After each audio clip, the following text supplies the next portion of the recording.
Piplod road પર Maruti Suzuki શોરૂમમાં આગનો બનાવ આવ્યો સામે। આગ લાગતા શોરૂમ મૂકેલી કેટલીક ગાડીઓ સળગી। સાંજ જેટલી ગાડીઓ ઘટના સ્થળે પહોંચી।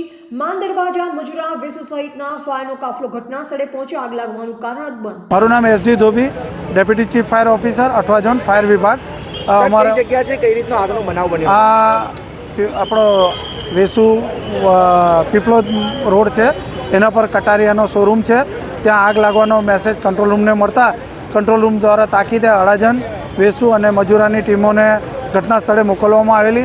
અહીંયા ઇલેક્ટ્રિક ડકમાં આગ લાગેલી હતી અને એના મારફત ઉપર આગ પસરેલી હતી।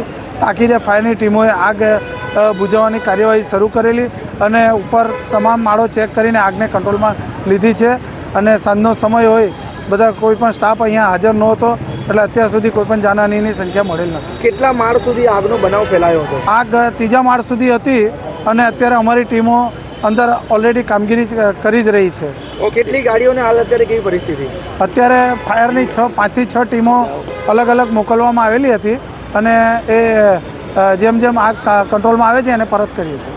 એ વાત કલ્પેશ લાઠિયા, સંબંધ ભારત ન્યૂઝ, સુરત।